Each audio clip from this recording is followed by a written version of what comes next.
তো হে ভিউয়ার্স, কেমন আছেন সবাই? আশা করব সবাই ভালো আছেন। তো আজকে আমরা এক্সপ্লেন করছি রেডি প্লেয়ার ওয়ান মুভিটা। আর এই মুভিটা বানানো হয়েছে খুবই সুন্দর একটা গল্প নিয়ে। আসলে এখানে আমাদেরকে ভবিষ্যতের দুনিয়াটা দেখানো হয়েছে, মানে খুব শীঘ্রই আমাদের দুনিয়াটা কেমন হতে যাচ্ছে সেটা সম্পর্কে আমাদেরকে একটা আইডিয়া দেওয়া হয়েছে, যেটা দেখলেই আপনি বুঝতে পারবেন। কারণ এইটা আমরা অলরেডি গেসও করে ফেলেছি, মানে এই দুনিয়াটা রেডি করার কার্যক্রম শুরু হয়ে গেছে। যেমন বুঝতেই পারছেন এই ভিডিওটা হতে যাচ্ছে খুবই ইন্টারেস্টিং, সো ভিডিওটা শেষ পর্যন্ত দেখতে হবে। তো চলুন কথা না বাড়িয়ে শুরু করি আজকের ভিডিও। তো এই গল্প শুরু হয় 2045 সাল থেকে। এখানে আমরা দেখতে পারি মানুষ বাস্তব দুনিয়া থেকে লুকিয়ে ভার্চুয়াল দুনিয়ার মধ্যে থাকাটাকেই বেশি পছন্দ করত। আর ভার্চুয়াল দুনিয়া হচ্ছে এমন একটা দুনিয়া যেটার বাস্তবের সাথে কোনো কানেকশন নেই, মানে যেটা আপনি আপনার মতো করে সাজাতে পারবেন। সেখানে অপ্রয়োজনীয় আপনার কোনো জিনিসপত্র থাকবে না, আর আপনি যেই সমস্ত জিনিসগুলো পছন্দ করেন না সেগুলোকে আপনি চাইলে সরিয়ে ফেলতে পারবেন। মানে বাস্তব দুনিয়া থেকে সম্পূর্ণ আলাদা, কারণ বাস্তব দুনিয়াতে আমাদেরকে এমন জিনিসও ভোগ করতে হয় যেগুলো আমরা পছন্দ করি না বা যেগুলো আমাদের প্রয়োজন নেই, কিন্তু সেখানে আপনি আপনার মন মতো সবকিছু সাজিয়ে নিতে পারবেন। আমরা জানতে পারি এই দুনিয়ার মধ্যে একটা গেম ছিল যেটার নাম ছিল ওএসএস। আর ওএসএস এর যে ওনার ছিল, যার নাম ছিল জেমস, সে মৃত্যুর আগে একটা স্পিচ রেকর্ড করে গিয়েছিল, যেখানে সে বলেছিল যে এই গেমের মধ্যে একটা ইস্টার এগ আছে, যে সর্বপ্রথম সেই ইস্টার এগটাকে খুঁজে বের করতে পারবে সে হয়ে যাবে এই গেমের মালিক, মানে এই পুরো কোম্পানির ওনার। আর সে এইটা বলে দেয় যে এই স্টার একটা খোলার জন্য 3টা চাবির দরকার পড়বে, যে একসাথে সেই 3টা চাবি কালেক্ট করতে পারবে সেই দরজাটা খুলে স্টার এক কালেক্ট করতে পারবে, আর সেই হয়ে যাবে কোম্পানির ওনার। আর আমরা দেখতে পারি এই নিউজটা পাবলিশ হওয়ার পরপরই পুরো দুনিয়াতে একটা হট্টগোল শুরু হয়ে যায়। সবাই এই গেমের মধ্যে পার্টিসিপেট করা শুরু করে, কারণ সবাই চাচ্ছিল এত বড় একটা কোম্পানির মালিক হতে। তাছাড়া আমরা জানতে পারি IOI নামের যেই কোম্পানিটা আছে, মানে যারা এই গেমটা বানিয়েছে, সেই কোম্পানির সিইও এই গেমের মধ্যে অংশগ্রহণ করেছে, কারণ সে চাইছিল এই কোম্পানির মালিক হতে। আসলে সে বিশাল বড় একটা টিম বানিয়েছিল, যেই টিমের সবাই একসাথে গেমের মধ্যে পার্টিসিপেট করে সেই চাবিগুলোকে খুঁজে বের করার ট্রাই করবে।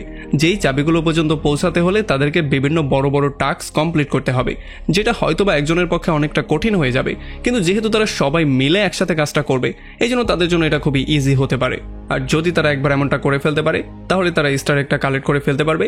আর ইস্টার একটা পাওয়ার মানে হচ্ছে এখন তারা এই পুরো কোম্পানি বা এই গেমের পুরো মালিক, আর এটা দিয়ে তারা কোটি টাকা কামাতে পারবে। আর তখন এদিকে আমরা একটা অনাথ বাচ্চাকে দেখতে পারি যার নাম হচ্ছে ওয়েড। আমরা জানতে পারি সে তার আন্টির সঙ্গে এখানে বাস করে, আর সেও সেই গেমে আসক্ত। আসলে এই ওএসএস গেমটা কোনো নর্মাল গেম ছিল না, এটা এমন একটা স্পেশাল গেম ছিল যে কেউ এই গেমটা একবার খেললেই সে এটার অ্যাডিক্টেড হয়ে যেত, কারণ এই গেমটা পুরো রিয়েলিস্টিক ছিল। যে একবার এই গেমটা খেলতো তার মনে হতো এই জিনিসটা আসলেই সত্যি, সে আসলে বাস্তব একটা দুনিয়ার মধ্যে আছে। এখানে ওয়েড যেই নামের মধ্যে গেমটা খেলা শুরু করে সেই নামটা ছিল পার্সিবাল। এখন পার্সিবাল এটার মধ্যে যাওয়ার পরেই জানতে পারে যে সেই স্টার ওয়েকটাকে খোঁজার জন্য সবাই রেডি হয়ে গেছে, কারণ সেই একটা খুঁজে পেলে তারা কোম্পানির মালিক হয়ে যাবে। এই জন্য সেও এই মিশনের মধ্যে জয়েন করে ফেলে।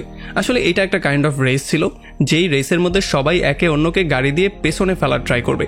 আমরা দেখতে পারি যখনই রেসটা শুরু হয়ে যায় তখন ওয়েড মানে পার্সিবাল খুব ভালো পারফর্ম করা শুরু করে, মানে সে এক এক করে সবাইকে পেছনে ফেলা শুরু করছিল। যদিও এত ভালো পারফর্ম করার পরে পার্সিবাল মনে করছিল সেই গেমটা উইন করে ফেলবে, তবে তখনই তার সামনে একটা ভয়ঙ্কর গরিলা চলে আসে। মানে সে একেবারে রাস্তার শেষ মাথায় যাওয়ার পরেই তার সামনে একটা গরিলা চলে আসে, আর এই গরিলা তার গাড়ির উপরে বারবার করে আক্রমণ করার ট্রাই করে। একটা পর্যায়ে তো গরিলা তার গাড়িটাকে পুরো ডিস্ট্রয় করে দেয়। যতক্ষণে সেই গরিলা তাকেও মারার ট্রাই করতো তার আগেই সে গাড়ি থেকে বেরিয়ে যায়, আর সে দেখতে পারে তার একটা ফ্রেন্ড যার নাম হচ্ছে R3, সে এদিকে আসছিল। আসলে তারা দুজনেই গেমের মধ্যে একটা টিম, তারা টিম হয়ে সেই চাবিগুলো খুঁজে বের করার ট্রাই করছে। তবে যখন সে দেখতে পারে R3 বাইক দিয়ে এদিকে আসছে তখন সে দৌড়ে গিয়ে কোনো রকমে তাকে বাইক থেকে নামিয়ে ফেলে, মানে তাকে টান দিয়ে সে বাইক থেকে নামিয়ে ফেলে। আর একটু সামনে যাওয়ার পরেই গরিলা সেই বাইকটাকে ধরে পুরো ডিস্ট্রয় করে দেয়। আর এইটা দেখার পরে তো R3 পুরোপুরি শকড হয়ে যায়, কারণ সে বুঝতে পারছিল যে আসলে পার্সিবল তার জীবনটা সেভ করার জন্য এমনটা করেছে। এখন যেহেতু পার্সিবল তার ফ্রেন্ডের জীবন সেভ করে ফেলেছে এই জন্য তাদের মধ্যে বন্ডিংটা আরো ভালো হয়ে গিয়েছে। এই জন্য তারা দুজন একসাথে থেকে সেই চাবিগুলোকে খুঁজে বের করার সিদ্ধান্ত নিয়েছে। তো এরপর তারা দুজন মিলে একটা লাইব্রেরিতে চলে আসে সেই লোকটা সম্পর্কে আরো কিছু তথ্য কালেক্ট করার জন্য, যেই লোকটা এই গেমটা বানিয়েছে, মানে সেই জেমস নামের লোকটা সম্পর্কে। আর যখন তার সম্পর্কে তারা একটু ঘাটাঘাটি করে তখন তারা তার সম্পর্কে আরো কিছু তথ্য পেয়ে যায়, যেগুলো জানার পরে পার্সিবালের মাথায় একটা জিনিস ক্লিক করে। সে চিন্তা করে যে যখনই কোনো রেস শুরু হয়ে যায় তখন আমরা সবাই রেসটা কমপ্লিট করার জন্য সামনের দিকে যাওয়া শুরু করি, কিন্তু আমরা কেন কেউ পেছনের দিকে আসি না। আর এই জন্য যখনই পরবর্তী রেসে পার্সিবাল অংশগ্রহণ করে তখন সবাই গাড়ি নিয়ে সামনের দিকে যাওয়া শুরু করে, কিন্তু সে পেছনের দিকে ব্যাক গিয়ার দিয়ে যাওয়া শুরু করে। আর অনেক দূর যাওয়ার পরে ফাইনালি এখানে একটা ম্যাজিক্যাল ডোর ওপেন হয়ে যায়, আর এই ডোরটা দিয়ে গর্তের মধ্যে গিয়ে সে খুবই স্পিডে পেছনের দিকে যাওয়া শুরু করে। আর যখন সেই গর্ত থেকে বাইরে বের হয় তখন সে গরিলার পেছন দিয়ে বের হয়, মানে গরিলার তাকে দেখতেই পারে না। আর তার ব্রেইনের ইউজ করে সে ফাইনালি ফিনিশিং লাইন ক্রস করে ফেলে, মানে সে প্রথম রাউন্ড কমপ্লিট করে ফেলে। এরপরে পার্সিবালের সামনে একটা বৃদ্ধ লোক চলে আসে যে কিনা একটা হুডি পরা ছিল, আর এই লোকটা এসে তাকে প্রথম চাবিটা দিয়ে দেয়, কারণ যেহেতু সে প্রথম রাউন্ডটা কমপ্লিট করে ফেলেছে এই জন্য প্রথম চাবিটাই তার প্রাপ্য। আর একটু পরে আমরা দেখতে পারি তার 4টা ফ্রেন্ডও এখানে চলে আসে, মানে এই গেমের মধ্যে যারা তার টিম মেম্বার। আসলে তারাও সেই রেসের মধ্যে পার্টিসিপেট করেছিল, তবে যেহেতু ওয়েড ফিনিশিং লাইন ক্রস করে ফেলেছে এই জন্য তার টিমকে এখানে অটোমেটিকলি পাস করে দেওয়া হয়েছে। তাদের টিমের নাম দেওয়া হয় হাই ফাইভ, আর আমরা জানতে পারি এখন তাদের টিম নাম্বার 1-এ আছে। এদিকে আমরা দেখতে পারি যখন আইওআই কোম্পানির সিইও এই ব্যাপারটা জানতে পারে যে পার্সিবাল নামের একটা লোক এই রেসটা উইন করে প্রথম চাবিটাকে কালেক্ট করে ফেলেছে, তখন তার মাথা প্রচণ্ড গরম হয়ে যায়। এই জন্য সে এই গেমের মধ্যে নিজে পার্টিসিপেট করার সিদ্ধান্ত নেয়। আর যখন সে গেমের মধ্যে যায় তখন সে একটা স্পেশাল ক্যারেক্টারের সঙ্গে মিট করে, যেটা কিনা খুবই ভয়ঙ্কর একটা ক্যারেক্টার ছিল। আর এই ক্যারেক্টারকে সে বলে যে যদি তুমি আমাকে পার্সিবালের আসল সত্যিটা বলে দাও, মানে তুমি এটা বলে দাও যে তার আসল পরিচয়টা কি, তাহলে আমি তোমাকে অনেক অনেক টাকা দেব। আসলে আমরা যেমনটা জানি যে গেমের মধ্যে প্রত্যেকটা প্লেয়ারের নাম আলাদা আলাদা হয়, আর বাস্তব জীবনে মানে বাইরে প্রত্যেকের নাম আলাদা আলাদা হয়।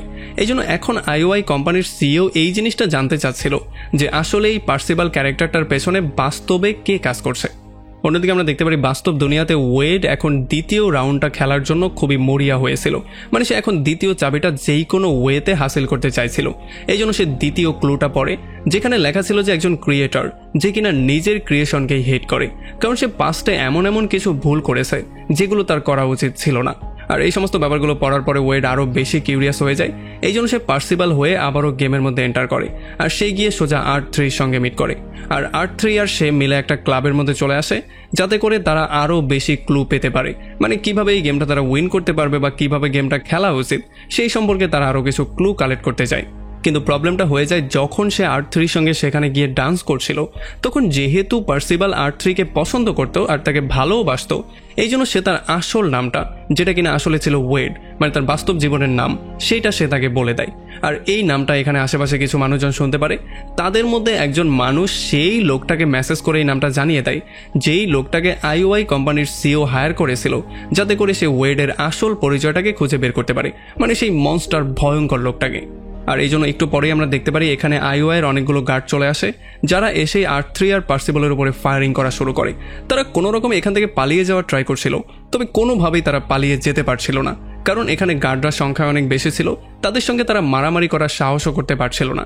আমরা দেখতে পারি এখানে পার্সিবালের কাছে একটা কিউব ছিল, যেই কিউবটার মাধ্যমে সে সময়কে কিছু সময়ের জন্য থামাতে পারত। এই জন্য সেই কিউবটাকে হাওয়ার মধ্যে ছুঁড়ে মারে, যেই জন্য সময় কিছু সময়ের জন্য স্টপ হয়ে যায়। আর এই সুযোগটার ইউজ করে পার্সিবাল আর R3 কোনো রকমে এখান থেকে পালিয়ে যেতে সফল হয়ে যায়। তবে বাইরে গিয়ে পার্সিবালকে R3 বলে যে আমি এখানে কোনোভাবেই গেমটাকে উইন করার জন্য আসিনি, মানে আইওআই কোম্পানির মালিক হওয়ার কোনো ইচ্ছা আমার নেই। আমি এখানে এই জন্য এসেছি কারণ আমি চাই আইওআই কোম্পানিটাকে ডিস্ট্রয় করতে। আমি কোনোভাবেই আইওআর মালিককে তার লক্ষ্যে পৌঁছাতে দিতে চাই না, কারণ তার জন্যই তার বাবার মৃত্যু হয়েছে। আসলে আইওআর কোম্পানির মালিক তার বাবার কাছে অনেকগুলো টাকা পেত, আর এই দেনার চাপ সহ্য করতে না পেরেই তার বাবা একটা সময় মারা গিয়েছে।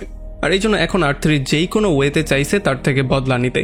এখন পার্সিবাল এই জিনিসটা ক্লিয়ারলি বুঝতে পারে যে এই সমস্ত বাচ্চাদের মতো বিহেভ করা তার একেবারেই উচিত হয়নি, তার আসল নামটা সবার সামনে শেয়ার করা একেবারেই উচিত হয়নি। এই জন্য সে এখন সিদ্ধান্ত নিয়ে ফেলে সে যেই কোনো ওয়েতে গেমে ফোকাস করবে আর যেই কোনো ওয়েতে চাবিগুলো খুঁজে বের করার ট্রাই করবে। এরপরে যখন ওয়েড পরের রাউন্ড খেলার জন্য আবারও গেমের মধ্যে ঢোকার ট্রাই করছিল তখনই আইওআই কোম্পানি থেকে তার কাছে একটা মেসেজ চলে আসে, মানে আইওআইয়ের সিইও তার সঙ্গে মিট করতে চায়। এই জন্য যখনই সে পার্সিবাল রূপে তার সঙ্গে মিট করতে চলে আসে তখন আইওআই কোম্পানির সিইও তাকে একটা অফার দেয়। আসলে সে তাকে বলছিল যাতে করে সে তাদের টিমের হয়ে খেলে, আর যদি সে চাবিগুলো কালেক্ট করে তাকে দিতে পারে তাহলে এটার বদলে সে যা চায় তাকে তাই দেয়া হবে। তবে আমরা দেখতে পারি ওয়েড তাকে সরাসরি না করে দেয়। আসলে ওয়েড কোনোভাবেই চাইছিল না অন্য কারো টিমের হয়ে খেলতে, সে চাইছিল যদি আমি চাবি জিততে পারি তাহলে নিজের যোগ্যতায় জিতবো, আর যদি জিততে না পারি তাহলে তো এমনিতেও কিছু আসে যায় না। এই জন্য সে তাকে সরাসরি না করে দেয়। তবে যখন সে তার সিটটার দিকে ভালো করে তাকায়, মানে সেই সিওর সিটটার দিকে, তখন এখানে সে তার আইডি নাম্বার এবং পাসওয়ার্ড দেখতে পারে। এই জন্য সে খুব দ্রুত সেই আইডি নাম্বার আর পাসওয়ার্ড মুখস্থ করে ফেলে আর দ্রুতই সেখান থেকে বেরিয়ে চলে আসে। তবে তখনই আইওআই কোম্পানির সিইও কিছু ড্রোনের সাহায্যে তার ঘরের মধ্যে গিয়ে আক্রমণ করে দেয়, যেই জন্য তার ঘরটা পুরোপুরি ডিস্ট্রয় হয়ে যায়, যেখানে তার আন্টিরও মৃত্যু হয়। আর এই সমস্ত ব্যাপারগুলোতে ওয়েডের মাথা আরও বেশি গরম হয়ে যায়। এখন সে কি করবে সে এটা বুঝতেই পারছিল না, এই জন্য সে দৌড়ে অন্য একটা জায়গায় চলে আসে। তবে তখনই পেছন থেকে একটা লোক এসে তার গলার মধ্যে টিপে ধরে আর তাকে বেহুশ করে সেখান থেকে কিডন্যাপ করে নিয়ে যায়।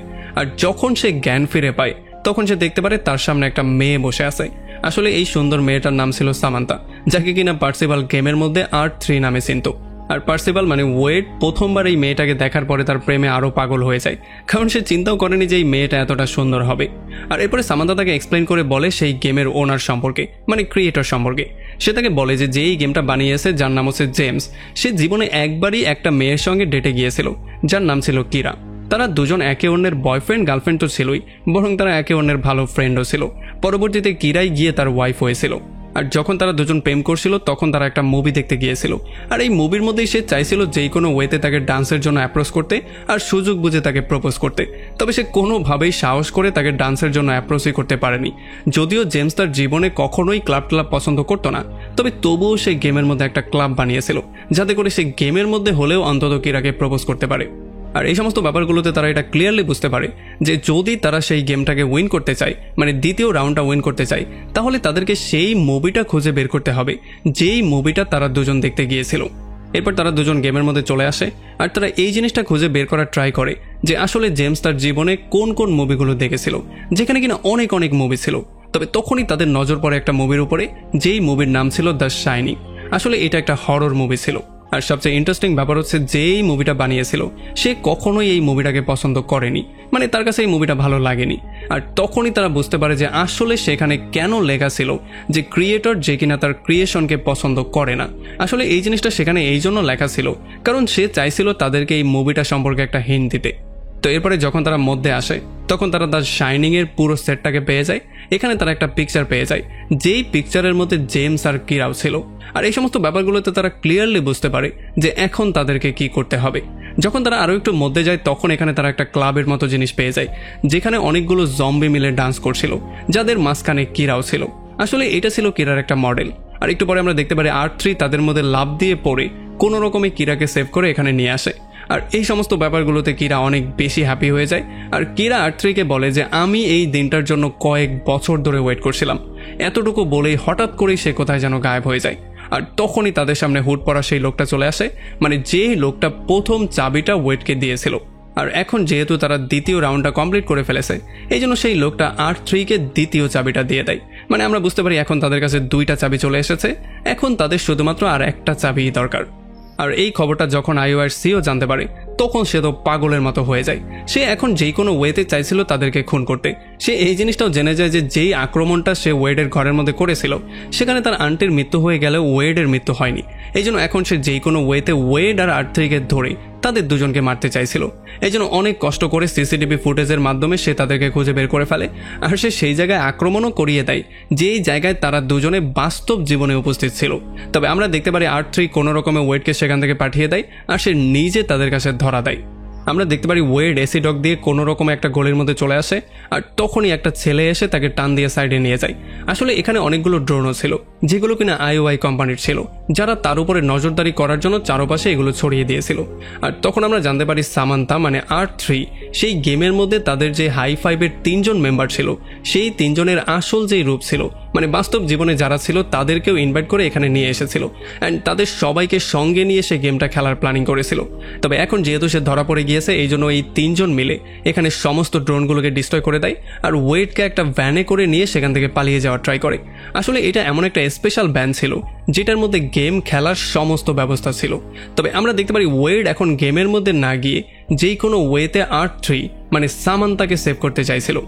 আসলে যেমনটা আমরা দেখতে পেয়েছিলাম যে যখন পার্সিবাল আইওআই কোম্পানির সিইওর সঙ্গে মিট করতে গিয়েছিল তখন সে তার আইডি আর পাসওয়ার্ডটা দেখতে পেয়েছিল। আর এখন এই আইডি আর পাসওয়ার্ডের ইউজ করে সে তার সিস্টেমটা হ্যাক করে ফেলে আর সেই হ্যাকিংয়ের মাধ্যমে সেই জিনিসটা ক্লিয়ারলি জানতে পারে যে এখন R3 বা সামান্থাকে কোথায় রাখা হয়েছে। সে সামান্থাকে সেখান থেকে ফ্রি করে দেয়।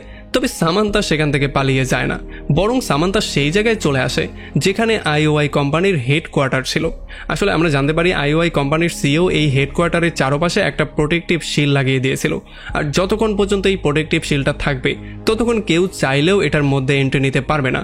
আর 3 নম্বর চাবিটা এই প্রোটেক্টিভ শিল্ডের মধ্যেই ছিল, যার মানে এই জিনিসটা ক্লিয়ার ছিল যে এই শিল্ডটা ব্রেক করার আগ পর্যন্ত কোনোভাবেই কেউ 3 নম্বর চাবিটাকে ক্যাচ করতে পারবে না, যার মানে তারা সেই ইস্টার্ন এগটাকেও কালেক্ট করতে পারবে না। তবে সামান্থা তার বুদ্ধির ইউজ করে হেডকোয়ার্টারের মধ্য থেকে এই শিল্ডটাকে পুরোপুরি ডিঅ্যাক্টিভ করে দেয়, যেই জন্য এই শিল্ডটা পুরোপুরি গায়েবই হয়ে যায়। এরপর আমরা পার্সিবলকে দেখতে পারি যে কিনা একটা ভিডিও মেসেজের মাধ্যমে এখানে যতগুলো প্লেয়ার খেলছে সবাইকে একটা মেসেজ পাঠায়। আসলে সে তাদের সবাইকে তার সাহায্য করতে বলছিল, এই জন্য তারা সবাই তাকে সাহায্য করার জন্য রাজিও হয়ে যায়, কারণ আইওআই কোম্পানির সিইও এবং তার টিমকে কেউই পছন্দ করতো না। এই জন্য এখন হয়ে গেছে আইওআই কোম্পানির সিইও টিম ভার্সেস পুরো গেম কমিউনিটি। আমরা দেখতে পারি যে এই গেম কমিউনিটির সবাই মিলে আইওআইয়ের মেম্বারদেরকে মারা শুরু করে, তবে আইওআইয়ের সিইও এই গেমের মধ্যে চলে আসে আর সে তার আর্মার শিল্ডটাকেও অ্যাক্টিভেট করে দেয়, যেটা কিনা ছিল সুপার গর্জিলা আর্মার শিল্ড, যেটা খুবই বড় এবং খুবই ভয়ঙ্কর ছিল। এখন সিও মেগা গর্জিলা হয়ে এক এক করে সমস্ত প্লেয়ারদেরকে মারা শুরু করে। তার সাথে কেউ ফাইটও করতে পারছিল না, কারণ যেহেতু সে খুবই ভয়ঙ্কর ছিল এই জন্য তার সামনে কেউ টিকতেও পারছিল না। তবে তখন আমরা দেখতে পারি R3 মানে সামান্থা এখানে চলে আসে, আর সে এসে মেগা গর্জিলাকে টক্কর দিয়ে তার মধ্যে একটা বম মেরে দেয়, যেই জন্য সেই মেগা গর্জিলা পুরোপুরিভাবে ডিস্ট্রয় হয়ে যায়, কারণ এই বোমের ব্লাস্টের জন্য সে পুরো ভেঙে চুরমার হয়ে যায়। তবে তখন বাস্তব দুনিয়াতে আমরা দেখতে পারি আইওআই কোম্পানির সিইও এই জিনিসটা ক্লিয়ারলি বুঝতে পারে যে R3 এখন গেমের মধ্যে চলে এসেছে, মানে সে যে সামান্থাকে বন্দি করে রেখেছিল সেখান থেকে সে কোনো রকমে নিজেকে ফ্রি করে ফেলেছে, আর এখন সে তার টিমের মধ্যে বসেই তার রিসোর্সেস ইউজ করে গেমটা খেলা শুরু করেছে। এই জন্য সে মানুষের রূপে তার টিমের মধ্যে গিয়ে এক এক করে R3কে খোঁজা শুরু করে। আসলে সে চাইছিল যেই কোনো ওয়েতে R3কে ধরে তাকে মেরে ফেলতে। তবে অন্যদিকে পার্সিবল এই জিনিসটা গেমের মধ্যে জানতে পারে যে আসলে সিইও এখানে সমস্ত মানুষজনকে খুঁজে বের করার ট্রাই করছে, মানে তাদের মধ্যে থেকে R3কে খুঁজে বের করার ট্রাই করছে। এই জন্য সে সেখানে R3কে শুট করে মেরে ফেলে, যাতে করে R3 সেখান থেকে পালিয়ে যেতে পারে। আর সামান্থাও ঠিক এমনটাই করে, সে মারা যাওয়ার পরে এখান থেকে দ্রুত বেরিয়ে চলে যায়। আর তখন এদিকে আমরা পার্সিবলকে দেখতে পারি যে কিনা তার সঙ্গীর সঙ্গে সেই জায়গায়, মানে যেটার নাম দেওয়া হয়েছে প্ল্যানেট ডুম, সেখানে চলে আসে। এখানে তারা টিভির মধ্যে একটা গেম পেয়ে যায় যেটার নাম ছিল Atari 2600। আর এখানে এসে পার্সিবল দেখতে পারে আইওআই কোম্পানির একটা এমপ্লয়ি এই গেমটাকে খেলছে। আসলে এখানে অনেক গেম ছিল, তবে তাদেরকে এই গেমগুলোর মধ্য থেকে সেই গেমটাকে খুঁজে বের করতে হতো যেই গেমটা জেমসের ফেভারিট গেম ছিল। তবে আমরা দেখতে পারি আইওআই কোম্পানির সেই প্লেয়ারটা এখানের গেমটা পুরোপুরি কমপ্লিটও করে ফেলে, তবে তবুও তাকে মেরে ফেলা হয়, যার মানে এই গেমটা সঠিক গেম ছিল না। এই জন্য একটু পরে এখানে পার্সিবল চলে আসে, আর এখন তাদের পালা হচ্ছে নতুন গেম বের করে সেই গেমটাকে খেলা, যেটা কিনা আসলেই জেমসের ফেভারিট গেম। এরপরে পার্সিবল অনেকক্ষণ ধরে ট্রাই করে সেই গেমটাকে খুঁজে বের করার ট্রাই করে যেটা জেমসের ফেভারিট গেম ছিল, আর কিছুক্ষণ খোঁজার পরে সে ফাইনালি সেই গেমটা পেয়ে যায় যেটা কিনা একটা অ্যাডভেঞ্চার গেম ছিল। তবে যতক্ষণে সে এই গেমটা প্লে করতো তার আগেই এখানে আইওআই কোম্পানির সিইও তার লোকজন নিয়ে চলে আসে, আর এখানে সে পার্সিবলকে কনভিন্স করার ট্রাই করে যাতে করে সে এই গেমটা না খেলে আর সে তাদের সঙ্গে জয়েন করে ফেলে। আর যদি সে তাদেরকে সেই 3টা চাবি দিয়ে দেয় তাহলে সে যা চাইবে তাকে সেটাই দেয়া হবে। তবে আমরা দেখতে পারি কোনোভাবেই ওয়েড এটার জন্য রাজি হচ্ছিল না। এই জন্য আইওআই কোম্পানির সিইও এখানে বিশাল বড় একটা ব্লাস্ট করিয়ে দেয়, যেই ব্লাস্টের জন্য এখানে সমস্ত প্লেয়ারের মৃত্যু হয়ে যায়। মানে তার নিজের প্লেয়ারের মৃত্যু তো হয়েই যায়, সঙ্গে পার্সিবলের সমস্ত প্লেয়ারদেরও মৃত্যু হয়ে যায়, পার্সিবলের মৃত্যু তো হয়েই যায়। এই জন্য একটু পরে আমরা স্কোর বোর্ডে দেখতে পারি সমস্ত প্লেয়ারদের স্কোর 0 হয়ে গেছে, মানে যেহেতু সবাই মারা গিয়েছে এই জন্য সবার স্কোর 0 করে দেওয়া হয়েছে। আসলে এখন আইওআই কোম্পানির সিইওর মনে হচ্ছিল প্ল্যানেট ডুমের মধ্যে আর কেউই জীবিত নেই, এই জন্যই সবার স্কোর 0 করে দেওয়া হয়েছে। তবে তখন আমরা দেখতে পারি পার্সিবলের স্কোর আস্তে আস্তে করে বাড়া শুরু করে। আসলে পার্সিবল সেখানে একা জীবিত ছিল, আর যখন তারা ভালো করে চেক করে তখন তারা দেখতে পারে পার্সিবল এখনও সেই প্ল্যানেটের মধ্যে আছে। আসলে আমরা জানতে পারি পার্সিবলের কাছে একটা এক্সট্রা লাইফের কয়েন ছিল, যেটা কিনা এই গেমের মধ্যেই কেউ একজন তাকে দিয়েছিল। এখন যেহেতু সবাই মারা গিয়েছে এই জন্য সে এক্সট্রা লাইফের এই কয়েনটার ইউজ করে, আর এখন সে এই প্ল্যানেটের মধ্যে একা রয়ে গেছে, মানে এখন তাকে বাধা দেওয়ার মতো এখানে আর কেউই নেই। আর তার সামনে সেই গেমটা ছিল যেটা কিনা জেমসের ফেভারিট গেম ছিল। এখন এই গেমটা খেলে এই গেমের মধ্য থেকে পার্সিবলকে 3 নম্বর চাবিটাকে খুঁজে বের করতে হবে, আর যেহেতু এই প্ল্যানেটের সমস্ত মানুষই মারা গেছে এই জন্য তাকে ডিস্টার্ব করার মতো এখানে আর কেউ নেই। আর এরপরে পার্সিবল সেই গেমটাকে খেলা শুরু করে যেটা জেমসের ফেভারিট গেম ছিল, যেটার নাম ছিল অ্যাডভেঞ্চার। গেমটাকে একটু প্লে করার পরেই পার্সিবল এই জিনিসটা ক্লিয়ারলি বুঝতে পারে যে আসলে এই গেমটা উইন করলেও সে সেই চাবিটা পাবে না, কারণ এই গেমটাকে তার ভালো করে খেলতে হবে। আসলে এই গেমের মধ্যে একটা ডট আছে, সেই ডটটাকে তাকে খুঁজে বের করে সেটাকে যদি সে রাইট প্লেসে প্লেস করতে পারে তাহলেই তাকে চাবিটা দেয়া হবে।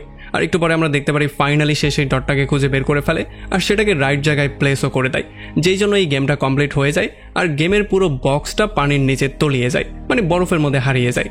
আর তখনই ম্যাজিক্যাল ওয়েতে তার সামনে সেই হুড পরা বুড়ো লোকটা চলে আসে, যে কিনা 2টা চাবি অলরেডি তাদেরকে আগে দিয়েছিল। এখন সে পার্সিবলকে 3 নাম্বার চাবিটাও দিয়ে দেয়, মানে আমরা বুঝতে পারি এখন পার্সিবল 3টা চাবি উইন করে ফেলেছে। আর এদিকে যখন আইওআই কোম্পানির সিও এই জিনিসটা জানতে পারে তখন সে পাগলের মতো হয়ে যায় আর সে তার লোকজন দিয়ে সেই ভ্যানটাকে ফলো করানো শুরু করে, যেই ভ্যানের মধ্যে পার্সিবল এই গেমটা খেলছিল। তার লোকজন এই ভ্যানটার মধ্যে অনেকগুলো ধাক্কাও মারে, যে জন্য পার্সিবলের গেমের মধ্যে অনেক সমস্যাও হচ্ছিল।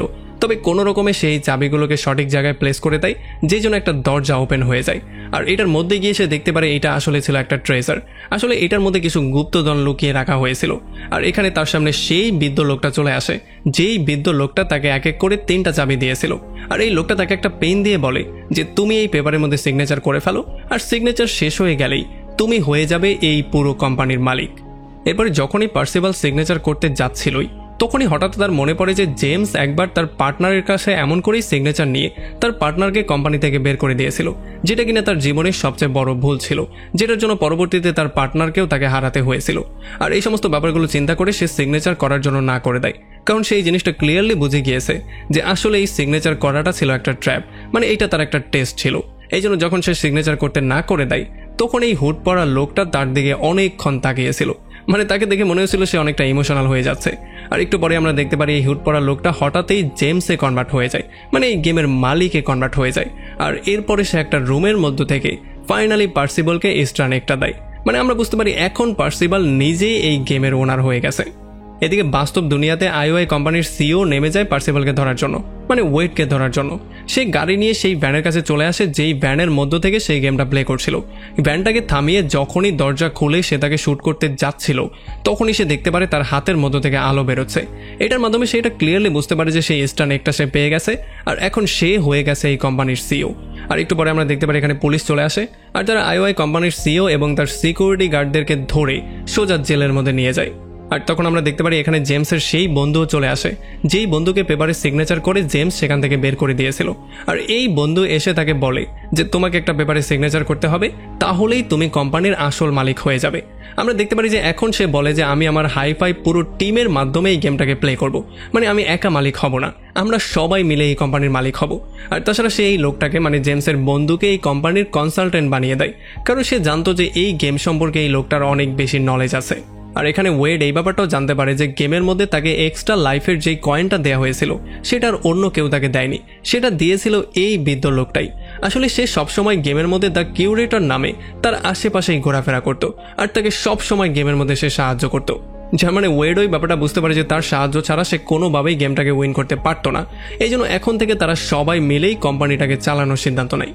কিন্তু তারা কোম্পানির নতুন একটা পলিসি বানায়, তারা সপ্তাহে 2 দিন এই গেমটাকে বন্ধ রাখতো, যাতে করে মানুষজন গেমের মধ্যে পুরো ডুবে না যেয়ে তাদের আসল দুনিয়াতেও কিছু সময় তাদের বন্ধুবান্ধব ফ্যামিলির সঙ্গে তারা স্পেন্ড করতে পারে। এই জন্য তারা সপ্তাহে 2 দিন বন্ধ দেওয়ার সিদ্ধান্ত নেয়। আর আমরা দেখতে পারি এদিকে ওয়েড ও সামান্থার সাথে এখন ডেটিং করা শুরু করে দিয়েছে আর তারা দুজন একই রুমে থাকার সিদ্ধান্ত নিয়েছে। আসলে বাস্তব দুনিয়াতেও আমরা এমন এমন মানুষজনকে দেখতে পারি যারা কিনা তাদের সমস্ত সময় সারাটা জীবন শুধু গেমের মধ্যেই পার করে দেয়। তাদের মনে হয় যে জীবনের মানেটাই হচ্ছে গিয়ে শুধু গেম আর গেম, কিন্তু আসলে ব্যাপারটা এমনটা না। সেটা আপনার বাস্তব জীবনের কোনো পার্ট না, সেটা শুধু আর শুধুমাত্র একটা গেম, যেটা কিনা আপনার সময় তো নষ্ট করেই, সেই সাথে মাঝে মধ্যে আপনার সম্পর্ক এমনকি আপনার ক্যারিয়ারও পর্যন্ত ডিস্ট্রয় করে ফেলতে পারে। আর এই মুভিতে এই মেসেজটাই দেওয়ার ট্রাই করা হয়েছে যে মানুষের উচিত গেমের মধ্যে কম থেকে কম সময় দিয়ে তার ফিউচার অথবা তার ক্যারিয়ারের দিকে সবচেয়ে বেশি করে ফোকাস করা, যাতে করে ভবিষ্যতে সে কিছু একটা করতে পারে। আর এমন একটা ইন্টারেস্টিং মেসেজের সঙ্গে এই পুরো মুভিটা এখানেই শেষ হয়ে যায়।